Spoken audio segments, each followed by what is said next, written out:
Coming to you from Project 4 Studios in sunny Burbank, California, ArtSchool Records presents On the Green Couch.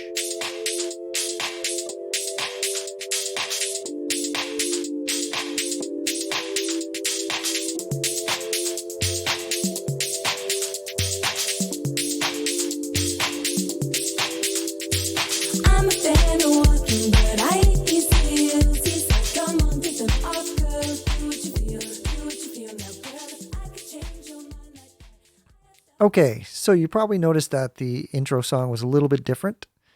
It was from an artist named Terabyte, and she is someone that we are working with here at the label. And we will have some news and info about Tara next week when Bill is back. Bill is still dealing with some family issues, and he called me today and he said he couldn't make it. And I said that's not a problem, because I do have some stuff to talk about. So I'm going to have a little sip of some Woodford Reserve, and we'll get into it. Okay. So I have 3 topics that I want to talk about tonight, and it mainly applies to new artists and young artists that are coming up in the new music business. And this music business is changing. I mean, it's changing so quickly. Even from a year ago, it's changed, and how things have even changed from 10 years ago.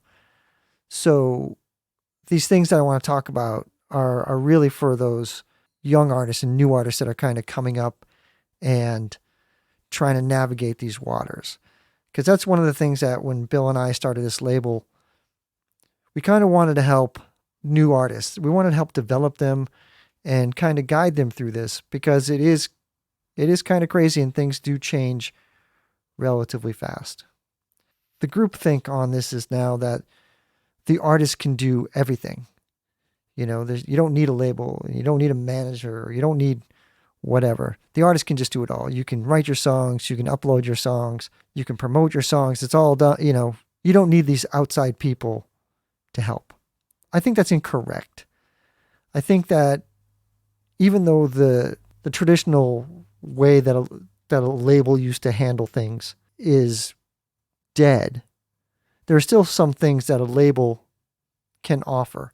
I'm calling it a label. It could be a management, or it can be just a team of people that are helping you. As an artist, you still need that outside source of guidance. This will bring me to the first thing that I want to talk about tonight. And this is probably going to piss some people off, but I'm going to say this in the bluntest way that I can say. The first thing is, no one gives a fuck about your music. And I know that's hard to hear, but it's true. As a new artist coming up in this world, nobody gives a fuck about your music. And it's okay. It's okay that they don't. There are certain things that you can do to change that. The one thing that you can do as an artist is you can make somebody give a fuck about your music. But the thought of like, I'm just going to release my music into the world and everybody's going to come to hear it and it's going to be great and I'm going to get all kinds of accolades, that type of thought is not going to happen, because there are so many songs and there's so much music that is coming up daily on Spotify. In 2019, it was something like 44,000 songs a day. So thinking that you can just release your music and then having people hear it and like it, it happens. It's like winning the lottery. Sometimes it just happens magically. But most of the time, nobody cares. And like I said, that's okay. As an artist, it's your job to make them care. And a lot of times, it's all about connecting. It's almost about your story. It's almost about you as an artist. And how you can make your listeners care is about engaging with them. You know, live shows are important. I'm going to do a little sidestep here. A couple of weeks ago, I went to the Highland Bowl to check out a set I like to go early to these things because I want to see, I don't want to really see the main attraction. I want to see the opening bands. I want to see these people that have like the worst spot, like 9 o'clock on a Tuesday. I want to see what they do and how they handle it. So I get there early. You know, it is what's expected. It's a Tuesday night or something like that. And there's like, I don't know, 7 or 8 people. And I noticed this one guy. He was really overly dressed for the occasion, but he was bouncing around and talking to different people. And whenever somebody new came in, it seemed like he knew them and he greeted them and just jumped around from group to group. And as more people kind of filtered in, and it's a small room, you know, it's a small room, like capacity is probably like, I don't know, 50. I watched this guy kind of just meet and say hello to everybody. And like I said, I figured, you know, maybe it was just his friends and stuff like that. They're all kind of coming to meet because there's pizza and there's, you know, there's booze. So, you know, why not? And the music was playing and stuff like that. And the stage was empty. So I'm waiting. And the sound guy goes, all right, our first band up is so-and-so. I even forgot the name of the band. And that's not really important. But all of a sudden, this guy that was kind of just walking around and talking to everybody just hops up on stage and he starts performing. And everybody in the audience, by this time, knew who he was, regardless if they knew who he was beforehand or if they were friends of his. But everybody in the room, at this point, it's probably like 35 people, got up and paid attention to his music. And he did his thing, and he was engaging, and people responded. And the one thing that he did do in his show that I don't see a lot of bands do is he kept telling people who he was. He kept engaging in people and asking them, you know, questions and doing all the things that you're supposed to do. It was almost like he was hosting the show. He finished his set. He got down. He walked around and he talked to everybody. And I thought to myself, that's how you do it. As an artist, that's how you do it. So many times I go into a show and the first band up draws 3 people because, oh, it's 9 o'clock. It's a Tuesday. We can't get anybody here. There's every excuse. But there shouldn't be an excuse because as an artist, especially as an unknown artist, your job is to become known.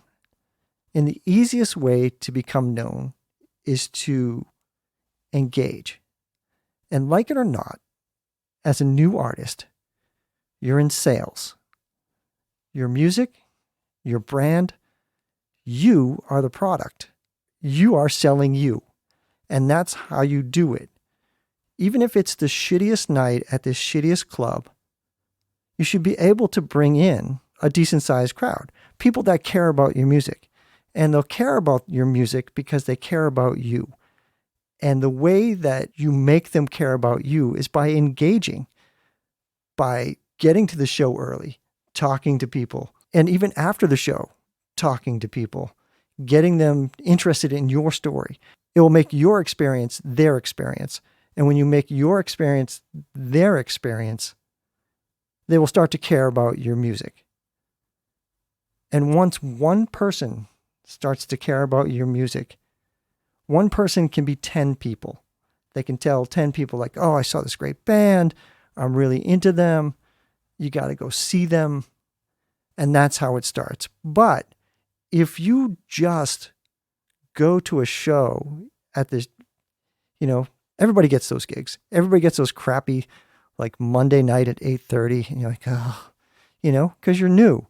And if you just go into that show like, fuck it, it's a Monday night, I'm never going to get anybody here, or I'll just fill it with my friends to get a better night, that's not going to help get people to give a fuck about you or your music. You really have to go and put in the effort to people that you don't know. So that is going to lead me into my second point. As a new artist, stop giving your shit away.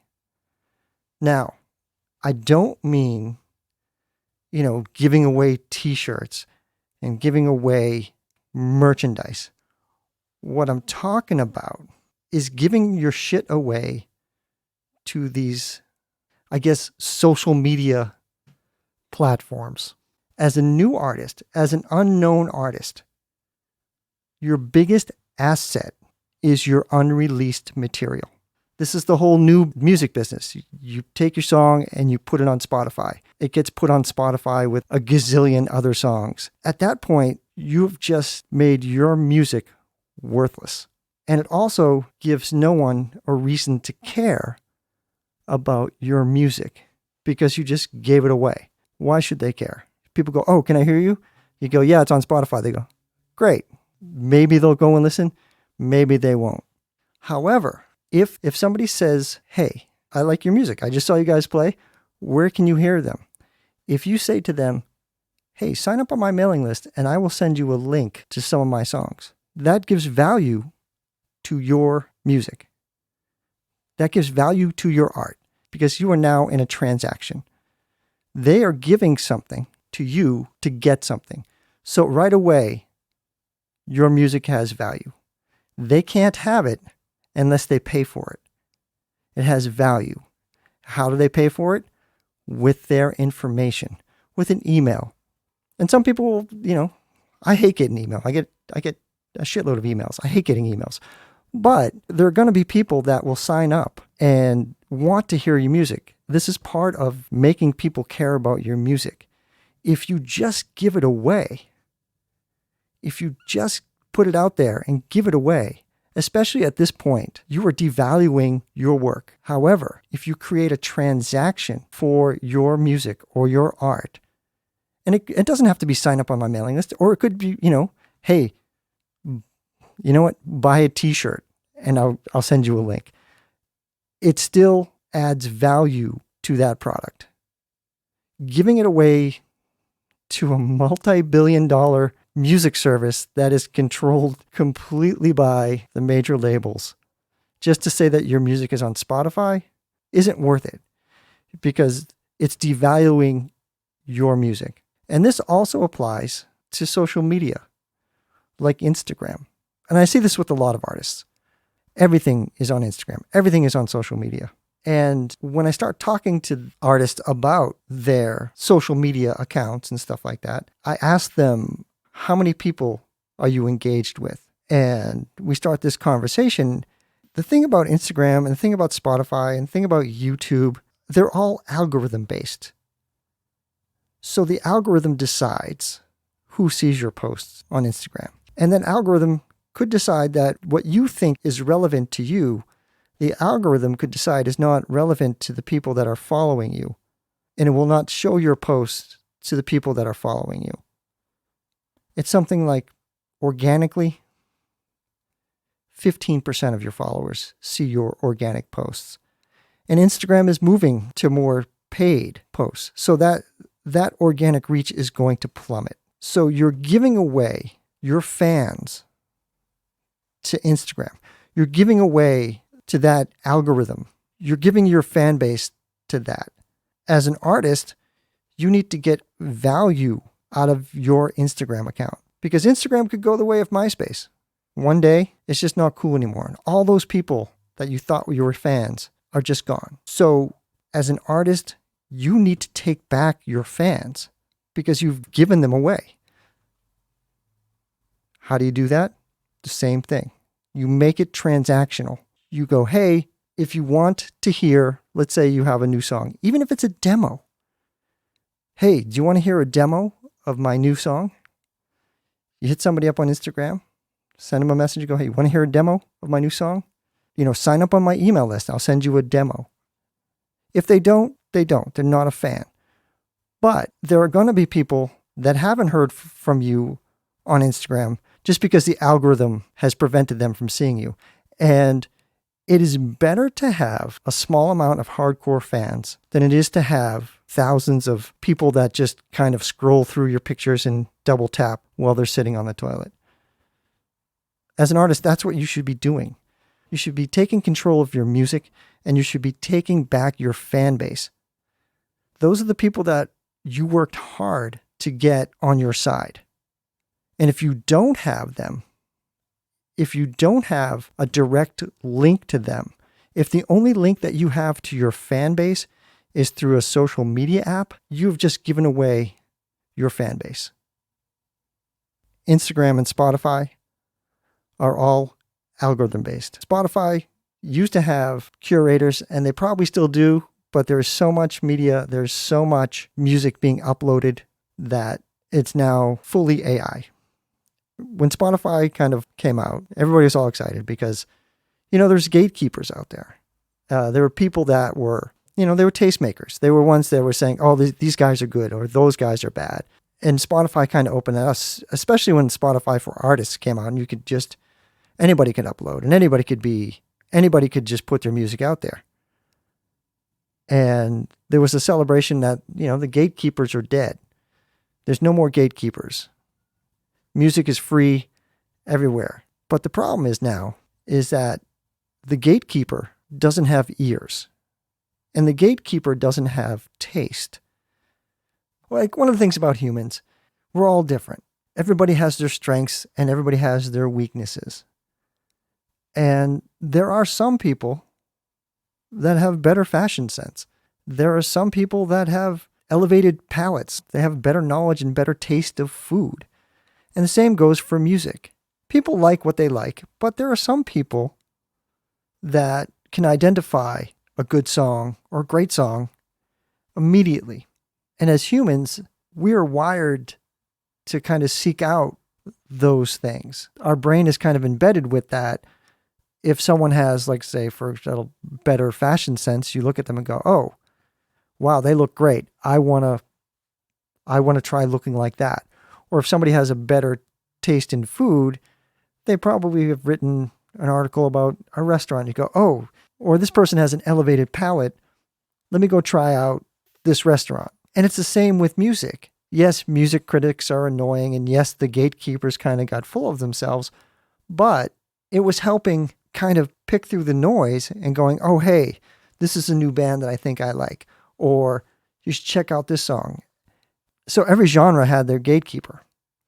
Now there's only one, and that gatekeeper is looking at things completely differently.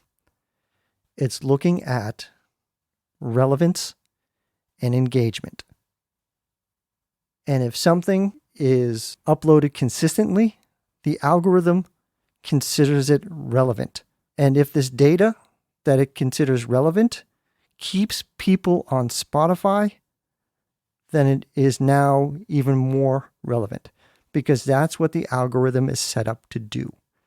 The algorithm is set up to keep people on Spotify. The longer you keep someone on Spotify, the more relevance the algorithm will give you. So that doesn't mean that your music is good or somebody else's music is good. It just means that that song or that information is checking the box of the algorithm. Okay, I could go on and talk about algorithms and whatever for hours, but that's a rabbit hole we don't want to go down right now. I do want to jump over now to my point number 3, which is super important. It's probably the most important thing that a new artist should know. As a new artist, you should know your metrics. And what I mean by that is you should know who your fans are, how many fans you actually have, and how engaged you are with your fans. I got an email from a young artist, and he was 18, and and he contacted me, and he's like, "Oh, hey, I got 3 new songs that I'm finishing up in the studio, and I want you to hear my songs." And I was like, "Okay, great." So I replied back, "Before I hear your music, I want to know a little bit more about you as an artist. I want to know, like, what's your long-term goals? What's your short-term goals? What's your release strategy? How many fans do you have? How big is your mailing list?" Those type of things. And those are the metrics that you should know. This kid didn't know any of them because he never thought about that. And that's an important thing for a young artist to know. You should know how many fans you have. Like, how many people can you put in a club? Or not even a club. How many people can you put in a gymnasium or a coffee shop or wherever you're going to play? And you have to know who they are. Where do you find them? Are they Instagram fans? Are they fans from Facebook? Or are they organic fans that you've gone out, like that guy I saw in the club, and hustled them one by one to get them involved in their music. Knowing your metrics is super important. And it even gets down to like once you do have a mailing list and once you do have people, you have to look at, how engaged these people are. Sure, some people sign up on a mailing list and some people put a fake email. And, you send out a monthly flyer or a monthly newsletter every time you play a gig. And what percentage of those people open your emails? What percentage of those fans respond? And you'll be surprised. I've done metrics on other bands and, they bring in their things and go, I have like 1,000 or 1,500 Facebook fans. I have, 700 people on my mailing list. And then when you start breaking down those numbers of who's engaged, who hasn't responded, you can even look at what age and what gender your fans are. If you have an older fan base, they're not going to come to the Tuesday night at some techno club. Breaking that down, somebody that thinks they have 2,000 fans, in reality could only have really about 150. But the thing is about knowing these metrics, once you know who your core 150 people are, or even less, that's where you build. And that's how you go back to that first point that I made, that nobody gives a fuck about your music. Well, if you go through this all and you break down your metrics and you kind of start peeling back who's engaged, who's not engaged, who's coming to the shows, who's commenting on Instagram, who's on my mailing list. Even then, if someone's on the mailing list, who's engaging with you on that mailing list? You have to get it down to the people that aren't your family that care about your music. And then once you isolate those people, once you find those core people that give a fuck about your music, then you can start taking on this new music industry. But if you're going to just chase the algorithms and give away your shit, give away the stuff that you worked so hard for to people that say, hey, you have to give us your shit, because that's how it is. The companies that tell artists that they have to upload content and they have to upload music are the people that are making money off of you uploading your content and uploading your songs. And as musicians, we have been convinced, strangely, that our music has no value. You just put it up on Spotify, and what you do is you sell t-shirts. And that is completely wrong. But there is a way. There is a way to take back your music. And it starts with finding out who gives a fuck about you and your music and working from there. Okay, so that's been my rant. If you're listening to this and you agree or you disagree, you can send in a comment to info@artschoolrecords.com. I would love to hear feedback from artists, or you could just email me and, tell me I'm full of shit. I mean, I'm just some guy with a podcast. So I've ranted and raved enough, and I hope this made sense to some people. And again, next week we will be back with Bill, and we'll talk about Terabyte, and I'm sure he'll have some stuff to talk about. So speaking of Terabyte, we're going to close out this episode with a song. And if you made it this far, I want to thank you for being on the green couch with me. And once again, we will be back next week. And this is Hack-A-Boy by Terabyte.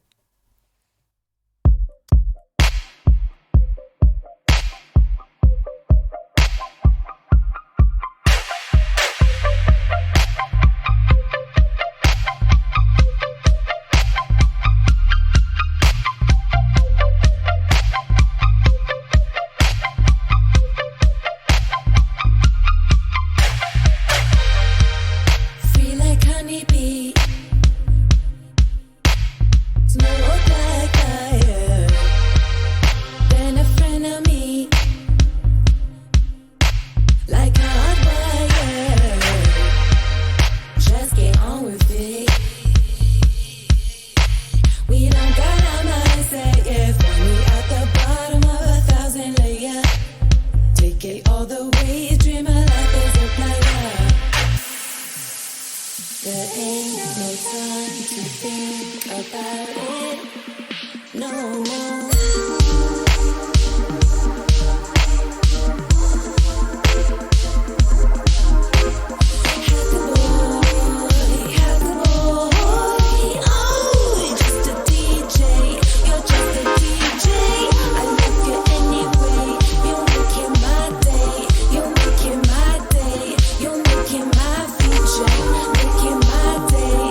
On the Green Couch is a production of ArtSchool Records in conjunction with and recorded at Project 4 Studios in Burbank, California.